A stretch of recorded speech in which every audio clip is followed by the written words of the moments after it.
Yo, this is CG Ruthless Sports. I will be brutally honest and nothing but being brutally honest. Coming at ya with another video. So on the title, the cap space and the wide receiver depth. Okay. So far we have about over $17 million in cap space, which we've been pretty wise on the cap space. That's good. Okay, so that just means we've been really wise on who to sign in free agency.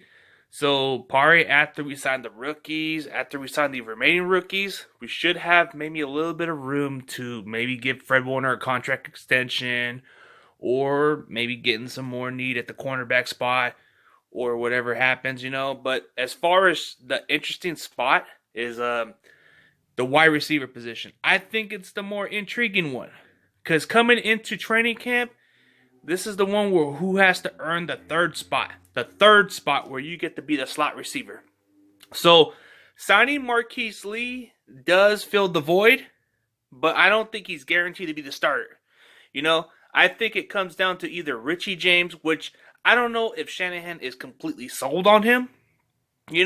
I think he's the guy who should start. Personally, I do think he's the guy who should start, but you can't go wrong with Marquise Lee.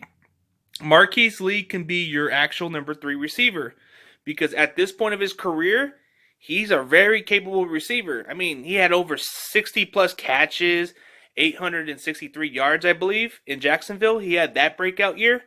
But I think if you put him as a third receiver, he has more opportunities to be open. He has more opportunities to make some plays. So I think he would be the projected number 3 receiver. But if I had to go by my honest opinion, I really do think Richie James deserves a chance, but I think it's going to come down to him returning kicks. For some reason, I just don't think the coaching staff seems more confident in Richie James as much, I mean, if they were that confident, they should have never benched him over River Craycraft, like John Chapman said. I personally do think that it comes down to that, but as far as Jalen Hurts, the jury's still on him because he's missed 2 straight seasons with injuries, and you do have other players, like the developmental receiver, like Jaquan Jennings. There's some potential that maybe he can be the Kendrick Bourne replacement, but it might take some time.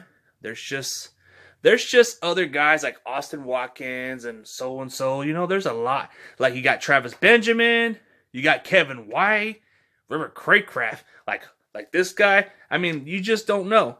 But I'm pretty sure when it comes down to the number 3 spot, I think it's going to come down between Richie James, Jalen Hurd, or Marquise Lee. Those 3. I don't know about the rest of them, We shall see. CG Ruthless Sports is out. Cool Niners.